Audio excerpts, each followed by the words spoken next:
Hello everyone. देखिए, आज का वीडियो जो होगा आपके लिए एक थोड़ा सा इन्वेस्टमेंट या फिर कुछ दिन के लिए हम स्विंग ट्रेडिंग का प्लान करेंगे। बैंक निफ्टी निफ्टी कुछ और सेक्टर्स है जो हमारे कुछ काम आ सकते हैं, वो आज हम थोड़ा सा आइडेंटिफाई करने की कोशिश करेंगे। बैंक निफ्टी में छोटे कैपिटल में आप कैसे पैसा बना सकते हो वो भी मैं आज बताने वाला हूँ। बहुत ही सिंपल तरीके से हर एक चीज़ एक्सप्लेन की जाएगी। थोड़ा ध्यान से बस वीडियो को एक बार देखना। अगर एक बार में समझ में नहीं आए तो वापस रिपीट एक बार वीडियो को देखना, आपको 100% चीज़ें समझ में आएगी।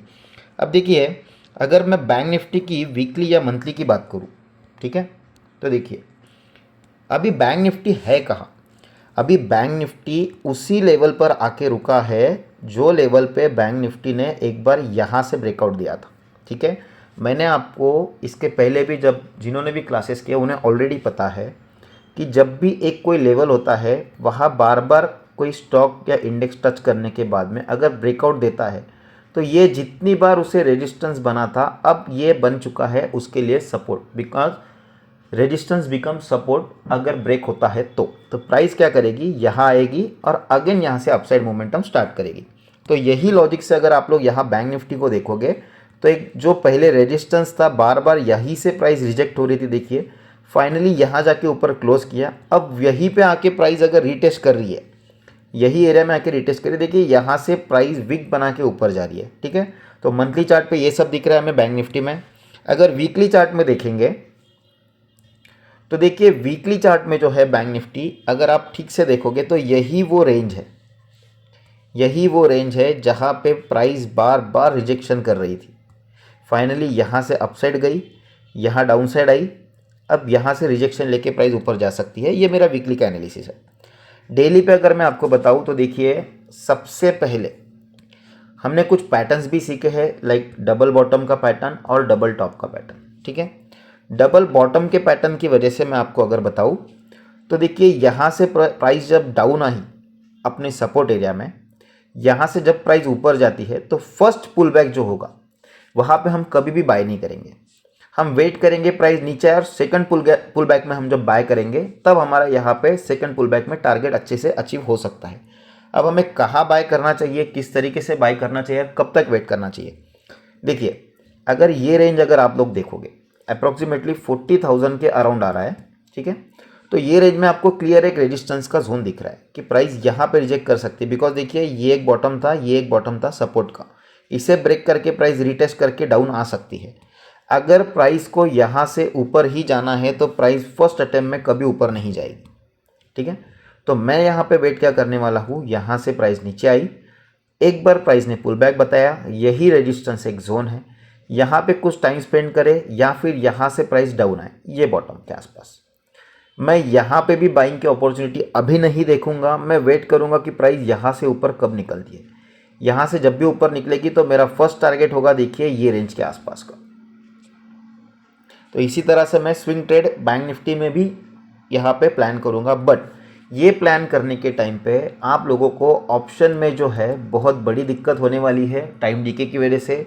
आप लोग ऑप्शन बाय करोगे नेक्स्ट वीक की एक्सपायरी या उसके नेक्स्ट वीक एक्सपायरी, तो वहाँ पे आपको ऑप्शन में दिक्कत होने वाली है। अगर आपको ऑप्शन करना है तो 1 मंथ का जो भी ऑप्शन का आपका एक्सपायरी होगा आपको वहाँ ट्रेड करना पड़ेगा, तो आपके पास 1 मंथ का टाइम मिलेगा। बट ऑब्वियसली ये बात पक्की है कि उसके प्रीमियम थोड़े हाई होने वाले हैं। ठीक है, एक्सटर्नल नॉइज़ के लिए आई एम सॉरी, बट यहाँ पे थोड़ा कंस्ट्रक्शन का काम चालू है तो वो इशू होने ही वाला है आपको।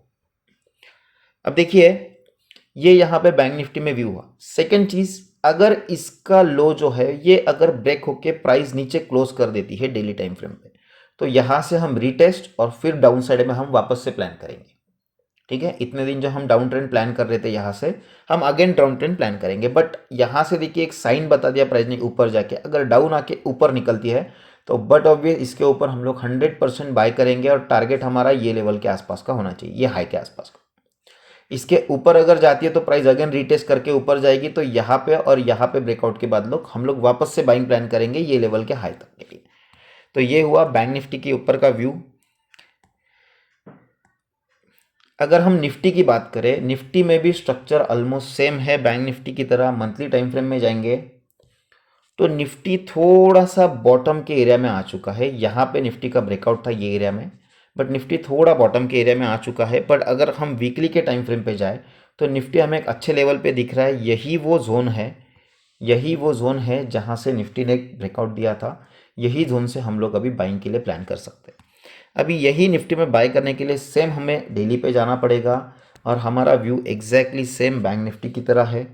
प्राइस डाउन आना, एक बार अपसाइड जाना। अगर प्राइस डाउन आके ये लो सस्टेन कर जाता है, इसके नीचे नहीं जाती है, तो हम इसके ऊपर जैसे ही प्राइस निकलेगी हम यहाँ बाय करेंगे और उसे फिर ये टॉप तक हम लोग होल्ड करेंगे। मैं आप लोगों को सजेस्ट करूँगा मोस्टली फ्यूचर, अगर हो सके तो फ्यूचर में ट्रेड करना नेक्स्ट मंथ वाले।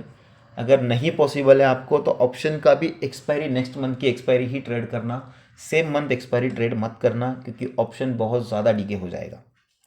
ठीक है। इसके बाद देखिए आता है हमारा फिन निफ्टी। फिन निफ्टी में अगर आप लोग देखोगे तो मंथली टाइम फ्रेम में हम लोग जाते हैं यहाँ से। फिन निफ्टी में देखिए, ये हटा देता हूँ मैं। फिन निफ्टी में ये मंथली टाइम फ्रेम था। मंथली टाइम फ्रेम पे आप लोग अगर देखोगे तो यहाँ से एक डाउन साइड मार्केट आया, अपसाइड गया, अगेन डाउन आया। तो हमारे लिए अल्टीमेटली ये क्या हुआ, डबल बॉटम का हाफ पोर्शन यहाँ पे बन चुका है। अब यहाँ से अगर फिन निफ्टी निकलता है तो हमें इस तरह से इसमें बाय करना होगा। तो यहाँ तक का हमारा फर्स्ट टारगेट हो सकता है, बट ये बात कर रहा हूँ मैं मंथली टाइम फ्रेम पे, इसलिए इतना बड़ा टारगेट नहीं बताऊंगा अभी के लिए। अब देखिए एक हैमर का पैटर्न बना दिया है फिन निफ्टी ने।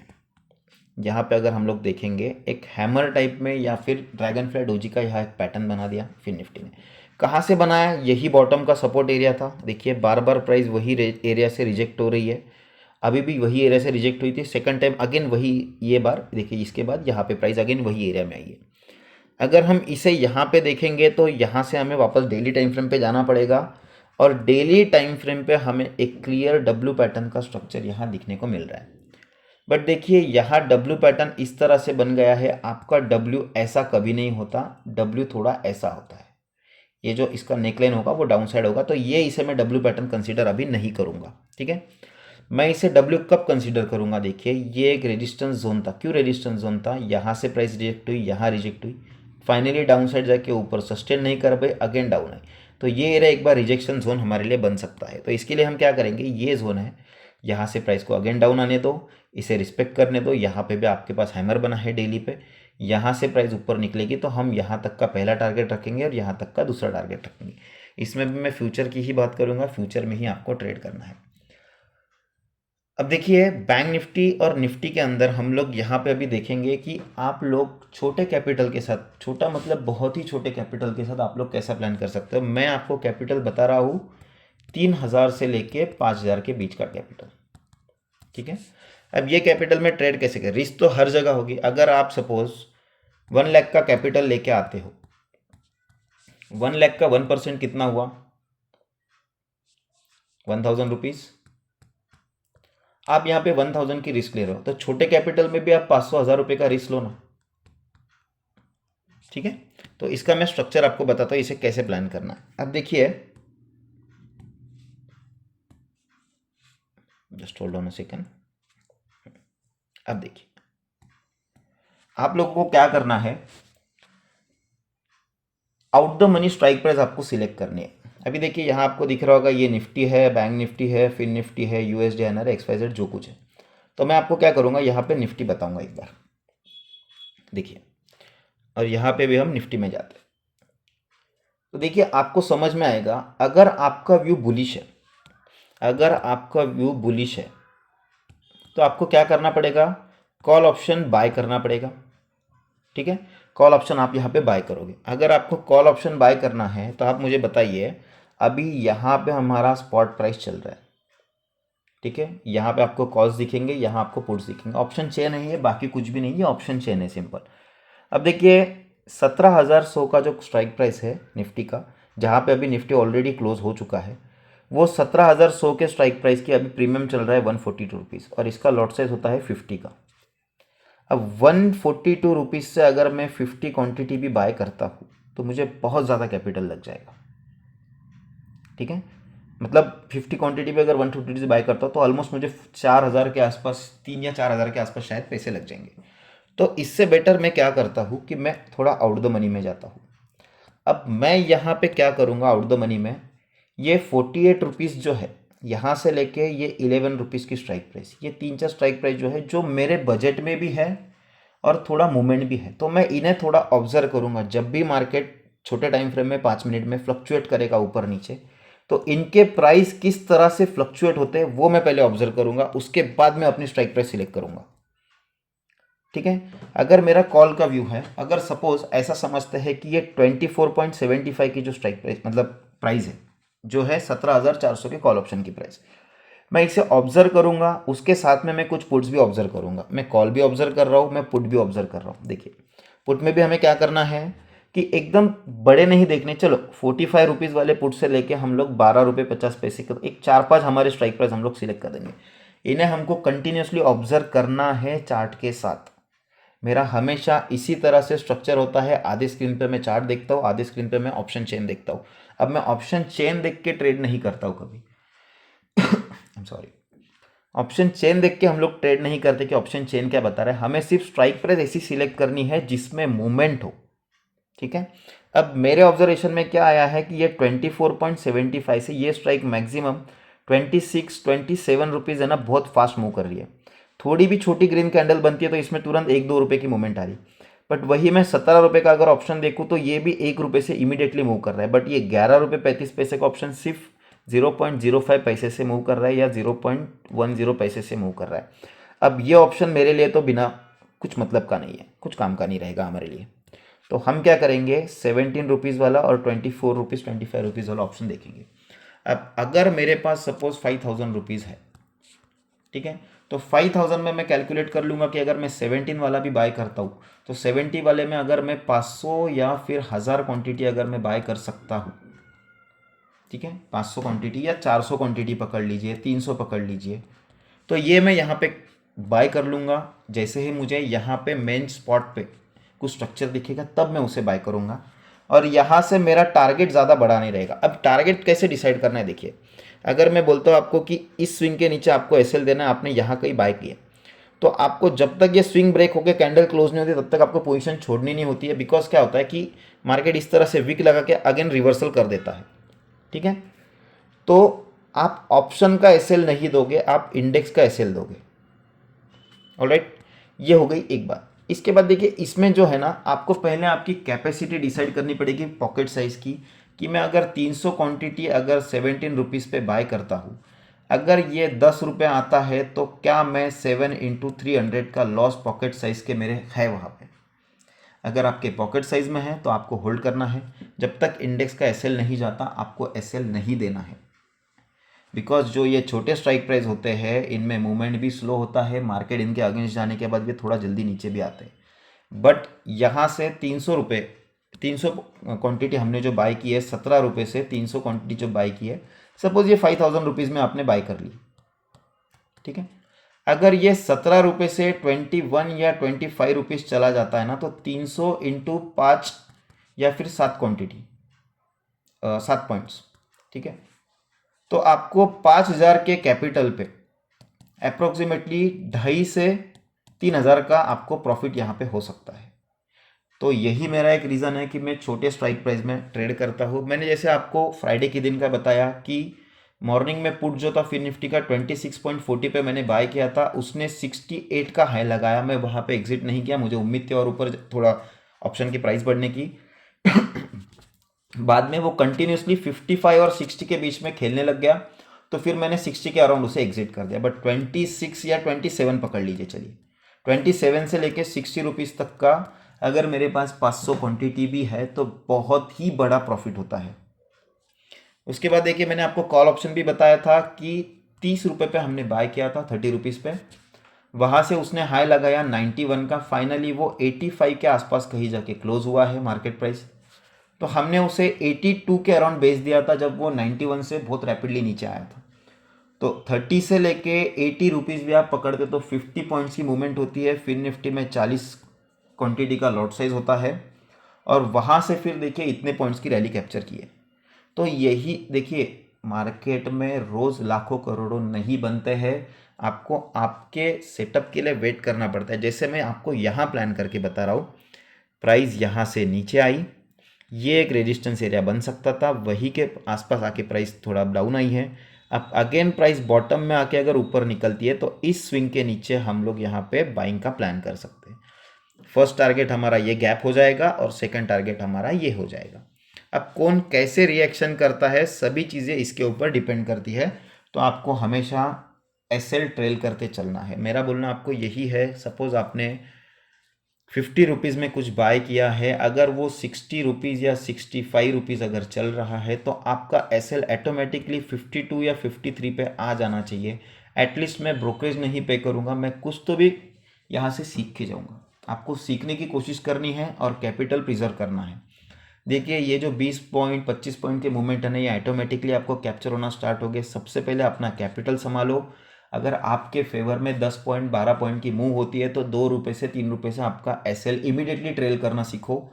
अगर आपका एसएल हिट होता है तो कोई दिक्कत नहीं, प्राइस अगेन 50 के नीचे चली जाती है, 45 चली जाती है, अगेन प्राइस 45 से 50 जाएगी तो हम वापस 50 पे बाय करेंगे, प्राइस अगेन ऊपर जाएंगी तो हम अगेन स्टॉप लॉस यहाँ पे ट्रेल करेंगे।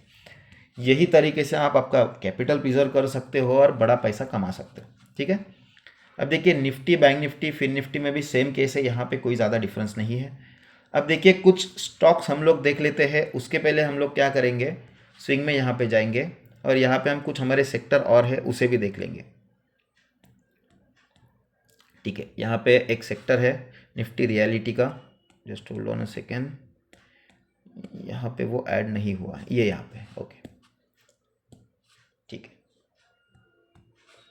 देखिए अगर निफ्टी रियलिटी को हम मंथली टाइम फ्रेम पे देखेंगे, ये सेक्टर मुझे थोड़ा बुलिश लग रहा है। देखिए उसने यहाँ डबल टॉप लगाया, मुझे पता है सब लोग ये वाले टारगेट का वेट कर रहे हैं, इस तरह से मार्केट नहीं काम करेगा।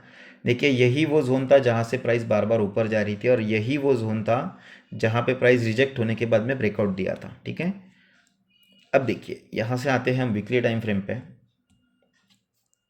वीकली टाइम फ्रेम पे क्या इसने बाकी इंडेक्स की तरह हमारे यहाँ पे हैमर नहीं बनाया? वीकली टाइम फ्रेम पे ऑब्वियसली बनाया है। यही एक बॉटम वाला जोन है, यही वो हैमर का जोन है। ठीक है, अब यहाँ से हम लोग आते हैं डेली टाइम फ्रेम पे।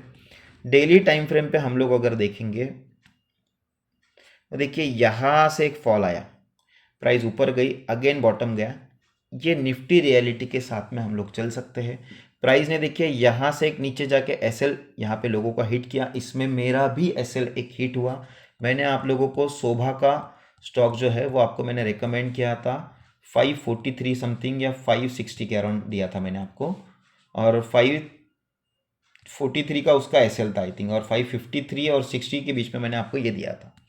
यहाँ से एक नीचे आया, बॉटम बना के टच किया। देखिए फर्स्ट पुल बैक में हम लोग बाय नहीं करते, सेकंड पुल बैक यहाँ पे स्टार्ट हो चुका है। अगर इसके ऊपर प्राइस निकलना स्टार्ट करती है तो फिर मैं शोभा में वापस से री एंटर करके फिर मैं डायरेक्टली ऊपर के लेवल का ही टारगेट यहाँ पे कंसीडर करूँगा। ये जो छोटे छोटे हमारे लिए देखिए रेजिस्टेंस जो है, ये सिर्फ प्राइस को कुछ देर के लिए रोकेंगे पर डाउन नहीं ला सकते। प्राइस एक बॉटम के एरिया से यहाँ से अब चलना स्टार्ट हो चुका है। ठीक है, ये निफ्टी रियलिटी हो गया। अब देखिए रियलिटी का स्टॉक है शोभा। अगर आप थोड़ा ध्यान से देखोगे, अब ये डेली टाइम फ्रेम पे, मंथली टाइम फ्रेम पे अगर हम शोभा को देखेंगे तो देखिए मैंने ये मार्क करके रखा था, यही वो जोन है जहां शोभा बार बार रिजेक्ट हो रहा था। ये देखिए यही वो जोन है जहां शोभा बार बार रिजेक्ट हो रहा था। इस जोन में आने के बाद देखिए वीक लगा के प्राइस ऊपर गई है, अगेन प्राइस नीचे आके और ऊपर, मतलब ये मंथली पे भी एक डबल बॉटम का स्ट्रक्चर कर रहा है। अगर हम इसे वीकली पे भी देखेंगे, आई एम सॉरी वीडियो थोड़ा बड़ा हो जाएगा, बट आपको ये देखना है कि आप कितना कहाँ पे प्रॉफिट अवेलेबल कर सकते हो। ठीक है, देखिए यहाँ से अगेन प्राइस डाउन आके इस तरह से ऊपर जाना, नीचे आके ऊपर जाना, ये हो सकता है। अगर आप डेली टाइम फ्रेम पे अगर इसे प्रॉपर तरीके से अगर आप ठीक से थोड़ा देखोगे तो देखिए शोभा आपको दिखेगा कि यहाँ से एक फॉल हुआ है, यहाँ से प्राइस ने पुल बैक दिया है। यही वो रेजिस्टेंस जोन था जहाँ से शोभा डाउन साइड आया था, सपोर्ट को ब्रेक करके अब ये रेजिस्टेंस का काम करेगा। तो यहाँ से इस तरह से शोभा अगर पुल बैक अगर देता है तो इसके ऊपर जाने के बाद एटलीस्ट हम ये फर्स्ट टारगेट और ये सेकंड टारगेट हम लोग रख सकते हैं। बहुत अच्छे पैसे बनते हैं। देखिए आप इन्वेस्टमेंट करो, आप इंट्राडे करो, आप स्विंग ट्रेडिंग करो, आप फाइनली आप एक ट्रेडर ही हो। ठीक है, पैसा मार्केट में बनता है और 100% बनता है, बस पेशेंस का काम होता है। अब यहाँ पे देखिए मैंने शोभा को इस जोन के आसपास मैंने बाय किया था, मेरा एसएल इसके नीचे ही था, यहाँ एसएल हुआ कोई इशू नहीं। ये बॉटम एरिया के लिए मैं वेट कर रहा था, यहाँ बॉटम में आके मेरी खुद की एंट्री मिस हो चुकी है। अगर सोभा यहाँ से इस रेजिस्टेंस के ऊपर निकलता है तो मैं सोभा में एंट्री लेके इसके नीचे का एसएल देने वाला हूँ। और यहाँ से अगर सोभा कंटिन्यू होता है तो मैं यहाँ तक पहला टारगेट और यहाँ तक दूसरा टारगेट। देखिए पैसे जाएंगे, कोई दिक्कत नहीं है, बट एक बार दो बार ऐसे लेट होने का तो कोई सेटअप आपके लिए काम करता है तो 10 में से अगर वो सेटअप आपके लिए 7 बार काम करेगा, ठीक है, 10 में से 7 बार काम करेगा, 3 बार एसएल के लिए आपको तैयार रहना पड़ेगा। अब एसएल भी छोटा होता है बट टारगेट बड़े होते हैं, ठीक है। तो ये सोभा के बारे में एक व्यू था। डीएलएफ का जो व्यू है, डीएलएफ में भी एक बार देख लेना। देखिए कुछ स्टॉक्स आपको सजेस्ट करने वाला हूँ। यहाँ पे देखिए डीएलएफ जो है यहाँ पे इस तरह से एक मंथली जोन में आ चुका है कि यहाँ से प्राइस को रिजेक्शन आ रहा था, यही जोन के आसपास से डीएलएफ चलना स्टार्ट कर दिया है। वीकली पे अगर जाते हैं तो सेम सिनारियो है यहाँ पे डीएलएफ में, हमारे पास ज़्यादा कुछ रोकने के लिए है नहीं डीएलएफ को अभी। अगर डेली टाइम फ्रेम पे जाते हैं तो देखिए डीएलएफ ने यहाँ क्या किया है, यहाँ एक डबल बॉटम का स्ट्रक्चर बना के इसके ऊपर क्लोजिंग दे दी है, ठीक है। बट अभी डीएलएफ को इमीडिएटली यहाँ पे और यहाँ पे रेजिस्टेंस है, तो मैंने यहाँ एक मार्किंग करके रखी है ये लाइन की कि डीएलएफ यहाँ आके क्या करता है। यहाँ आके अगर कुछ टाइम स्पेंड करने के बाद अगर ब्रेकआउट दे तो डीएलएफ को यहाँ पे हम लोग बाय कर सकते हैं ब्रेकआउट के बाद में। फिर डीएलएफ को पहला टारगेट ये रहेगा और सेकंड टारगेट ये रहेगा। इसके बाद देखिए हम लोग देखेंगे वीडीएल। वीडीएल का जो स्टॉक है, आप यहाँ पे भी वीडीएल को भी देख सकते हैं, सेम स्ट्रक्चर है हर जगह पे। देखिए यहाँ एक डबल बॉटम का स्ट्रक्चर बन रहा है, इसके ऊपर वीडीएल को बाय करना है। ये फर्स्ट टारगेट रहेगा ये जोन का, और ये जोन का हमारा सेकंड टारगेट रहेगा। सेम स्ट्रक्चर है, कोई दिक्कत नहीं है वीडीएल में भी। देखिए वीकली टाइम फ्रेम पे अगर वीडीएल में हम जाते हैं तो वीडीएल ने यहाँ पे डबल टॉप बना के अपना टारगेट यहाँ तक कंप्लीट कर दिया है। अब वीडीएल एकदम बॉटम में तो नहीं आने वाला, अगर आता भी है तो कोई दिक्कत नहीं, हम ब्रेकआउट के पहले एंट्री तो करने नहीं वाले। अगर यहाँ से ऊपर निकलता है तो ये फर्स्ट टारगेट और ये सेकंड टारगेट हो जाएगा वीडीएल का। अगर उसके बाद भी अगर आप में कुछ पेशेंस से आप होल्ड कर सकते हो तो वीडीएल आपको यहाँ के आसपास भी दिख सकता है 400 के अराउंड, बट पेशेंटली उसको होल्ड करना पड़ेगा। उसके बाद देखिए एमजीएल का स्टॉक मैंने आपको दिया था, बहुत ही अच्छा परफॉर्म किया है एमजीएल ने। मैंने आपको अप्रोक्सीमेटली 895 से लेके 920 की रेंज के आसपास दिया था। 1005 के अराउंड इसने हाई लगाया है, 100 पॉइंट्स के अराउंड आपको इसने कैप्चर करके दिए हैं। देखिए वो कहाँ आके रुका, एग्जैक्टली ये रेजिस्टेंस एरिया के आसपास आके रुका है। पहले ये रेजिस्टेंस उसे बार बार रोक रहा था, यहाँ से एक एंगल बन रहा था। 80-90% लोग देख रहे थे कि राइजिंग वेज का पैटर्न है, ये नीचे की तरफ आना चाहिए, ठीक है। तो यहाँ से हमने प्लान किया कि 80-90% यहाँ पे सेलिंग करके ट्रैप हो चुके हैं रेजिस्टेंस देख के, तो हमने ब्रेकआउट पे यहाँ बाय करवाया। और उसके बाद में देखिए हमारा टारगेट विद इन 2-3 डेज़ के अंदर शायद वो अचीव हो चुका था, ठीक है। तो एमजीएल के बारे में एक और चीज़ ऐसी है कि वीकली टाइम फ्रेम पे यहाँ टाइम स्पेंड करता है। अगर वीकली पे भी ना करे तो डेली पे हम लोग इसे देख सकते हैं। देखिए यहाँ पे डेली पे टाइम स्पेंड कर रहा है एक रेंज बना के, कुछ टाइम इस रेंज में इसे ट्रैवल करने दीजिए। अगर ब्रेकआउट दे देता है तो इमीडिएटली बाय करेंगे और इसके नीचे का एसएल देंगे। एसएल से डरना नहीं है, देखिए एसएल से आपको बिल्कुल भी डरना नहीं है, बिकॉज आपका रिस्क रिवॉर्ड यहाँ पे फिक्स होना चाहिए। अगर आपके पास 50 के आप एक स्टॉक में अगर आप इन्वेस्ट करते हो, फिक्स है अगर आपका, तो आपका एसएल कितना 40 पॉइंट्स का, 1000 के हिसाब से आप 50 स्टॉक ले पाओगे, ठीक है। 50 इंटू 4 कितना होगा, 2000 रुपीज़ के अराउंड होगा। 2000 का आप लॉस नहीं ले सकते। बट यहाँ से अगर वो निकल गया और उसने अगर 1000 के बाद में 1100 की रेंज अगर उसने टच कर दी तो आपको 100 इंटू 50 का आपको प्रॉफिट होने वाला है, मतलब 2000 की रिस्क में आपको 5000 का प्रॉफिट होने वाला है। तो यही सब चीज़ें आपको यहाँ देखनी होती है, ठीक है। उसके बाद में देखिए डेल्टा कॉर्प एक स्टॉक मुझे अच्छा दिख रहा है, इसे मैं मंथली और वीकली पे थोड़ा ट्रैक कर रहा हूँ। देखिए डेल्टा कॉर्प जो है ये मंथली पे इस तरह से स्ट्रक्चर है और वीकली पे अगर देखोगे तो अब इस तरह से स्ट्रक्चर है। देखिए डेल्टा कॉर्प ने क्या किया, मंथली में उसने सपोर्ट लिया है, यहाँ से प्राइस नीचे आई, मंथली में यहाँ सपोर्ट लिया, एक बार यहाँ सपोर्ट लिया, यहाँ पे इसने इस तरह से कर्व बना दिया। अब ये कर्व का स्ट्रक्चर कौन सा है, ये वाला, मतलब हमारा डबल बॉटम का स्ट्रक्चर। देखिए प्राइस यहाँ से नीचे आई, इस तरह से एक टॉप लगा के प्राइस डाउन है। मैंने आपको बोला था हमेशा फर्स्ट पुल बैक में मैं कभी भी बाय नहीं करता हूँ। सेकंड पुल बैक यहाँ पे जब भी आएगा और प्राइस इसके ऊपर निकलेगी। यहाँ पे क्यों रुका, ये रेजिस्टेंस एरिया था ना, पीछे भी आपको देखना है कि प्राइस रुका आ रही है। ये support support support support finally break हुआ, सपोर्ट बिकम्स रेजिस्टेंस, 2 बार रेजिस्टेंस लेके डाउन आया। तो अभी यहाँ से ये जब डबल बॉटम बनाएगा और इसके ऊपर निकलेगा तो हम लोग बाय करेंगे। अल्टीमेटली टारगेट यही होने वाला है हमारा। स्लो एंड स्टेडीली जाना है, कोई टेंशन की गड़बड़ नहीं है, कोई गड़बड़ नहीं। हर टाइम फ्रेम आपको प्रॉपरली देखना है, वो मंथली हो, वीकली हो, एनुअल हो, हर टाइम फ्रेम आपको प्रॉपरली देखना है। अब देखिए आईबी रियल एस्टेट, ये स्टॉक मेरे फेवरेट लिस्ट में है अभी। अगर आप मंथली टाइम फ्रेम पे आईबी रियल एस्टेट को देखोगे, अभी देखिए ये एक शोल्डर हुआ, ये हेड हुआ, ये सेकंड शोल्डर हुआ, ठीक है। आईबी रियल एस्टेट में ये दो चीज़ें हुई। अब अगर इसे आप मंथली टाइम फ्रेम देखेंगे तो लोग क्या कहेंगे कि इसके नीचे हमको सेल करना चाहिए, बट देखिए फर्स्ट अटेम्प्ट में आपको ये कभी भी सेल नहीं करने देगा। इसके नीचे आपको बिठा के ट्रैप करेगा और वहाँ से वो रिवर्सल करेगा। अगर हम वीकली टाइम फ्रेम में जाते हैं या फिर मंथली में ही देखते हैं, तो मंथली पे तो हमारा ये भी तो हो रहा है, डबल बॉटम भी तो हो रहा है यहाँ पे, तो प्राइस कुछ इस तरह से भी निकल सकती है। तो यहाँ पे जितने भी सेल करके बैठे हैं ब्रेकआउट देख के, वो लोग ट्रैप हो जाएंगे। ऑप्शन या फ्यूचर लेके बैठे हैं वो लोग भी ट्रैप हो जाएंगे। तो देखिए जहाँ लोग ट्रैप होंगे वही आपका पैसा बनेगा। ऑलराइट, अब देखिए इंडस टावर की बात करता हूँ। इंडस टावर एक स्टॉक मेरे बहुत दिनों से वॉच लिस्ट में, मंथली टाइम फ्रेम में इसने एक मंथली के सपोर्ट पे आया है, बॉटम एरिया है। वीकली पे अगर आप देखोगे तो देखिए इस तरह से इसने एक डबल बॉटम का स्ट्रक्चर बनाने की कोशिश की है।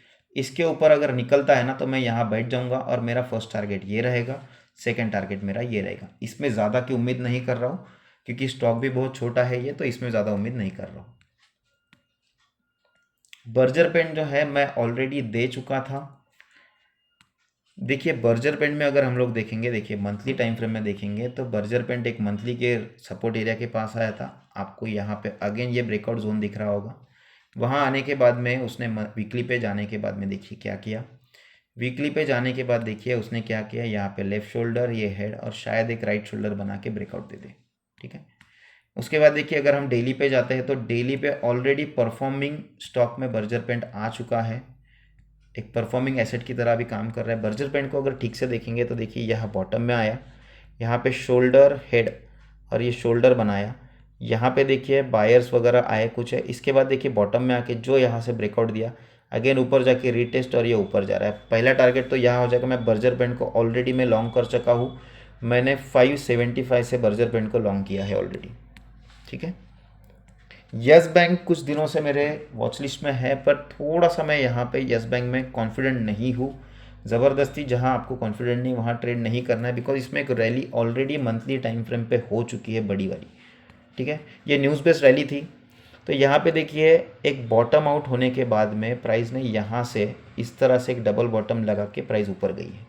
तो ये आपको समझ में आएगा कि किस तरह से डबल बॉटम काम करता है।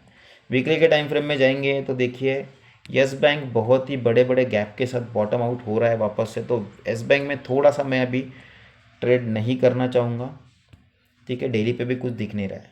बाटा इंडिया एक बहुत दिनों से मेरे वॉच लिस्ट पे है। यहाँ पे मंथली टाइम फ्रेम में देखेंगे तो बाटा इंडिया देखिए एक इस वाले जोन के आसपास आ चुका है, जहाँ ये बॉटम बना, ये बॉटम बना, यहाँ से जाना चाहिए कंटिन्यूसली। मंथली टाइम फ्रेम पे 4 या 5 यहाँ पे रेड कैंडल बने, इतना मार्केट कभी फॉल नहीं करता है, ये इलॉजिकल है। देखिए मैं एक चीज़ हमेशा बोलता हूँ मेरे स्टूडेंट्स को, मार्केट इस तरह से 90 डिग्री अप या 90 डिग्री डाउन कभी आ नहीं सकता, फिर यहाँ पे एक बड़ा रिवर्सल ट्रेंड होता है। देखिए यहाँ पे आके रुकना और फिर अभी डेली पे अगर आप बाटा इंडिया को थोड़ा प्रॉपरली देखोगे तो देखिए यहाँ से फॉल होना, ऊपर जाना, यही एक रेजिस्टेंस जोन था।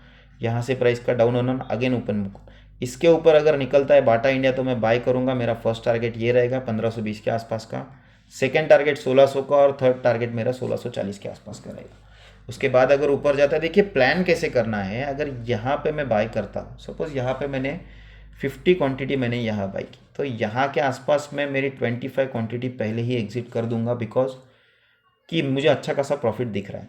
फिर रिमेनिंग जो क्वांटिटी होगी ना मेरे बाइंग के थोड़ा सा ऊपर मैं स्टॉप लॉस लगा के इसे छोड़ दूंगा। अगर ये ऊपर जाता है तो वेल एंड गुड, थोड़ा नीचे आके एसएल हिट करता है तो भी कोई दिक्कत नहीं, मैं ऑलरेडी पैसे बना चुका हूँ, ठीक है। तो इस तरह से इन्हें देखना है। उसके बाद देखिए आते हैं झील पे।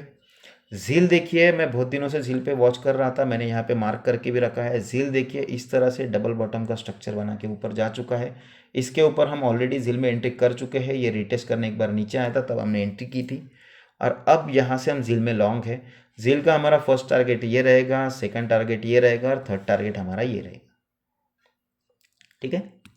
उसके बाद में देखिए आपके पास एक और स्टॉक आता है पीवीआर, ये भी बहुत दिनों से वॉच लिस्ट में है। पीवीआर देखिए अभी यहाँ से एक डबल बॉटम कर चुका है पीवीआर, इसके ऊपर पीवीआर निकल चुका है, यहाँ पे रीटेस्ट भी किया। हम लोगों ने पीवीआर में अभी तक एंट्री नहीं की। अगर पीवीआर इस ट्रेंड लाइन के ऊपर निकलता है तो मैं बाय कर लूँगा, और पीवीआर को मैं फर्स्ट टारगेट ये रखूँगा और सेकंड टारगेट ये रखूँगा। Alright, I am sorry. तो सभी सेक्टर के बारे में इस तरह से आपको लॉजिकली सोचना है। बाद में निफ्टी, बैंक निफ्टी में आपको किस तरह से ट्रेड करना है वो भी मैंने आपको बता दिया छोटे कैपिटल के साथ। भले ही वीडियो ज़्यादा बड़ा हो चुका है बट यहाँ पे आपको पूरा लॉजिकल एक्सप्लेनेशन हर चीज़ का दिया गया है, ठीक है। तो अभी के लिए बस इतना ही। आप सभी को नेक्स्ट वीडियो में मिलते हैं। प्लीज़ चैनल को सब्सक्राइब करना, वीडियो को लाइक करना और शेयर कर देना। Thank you so much.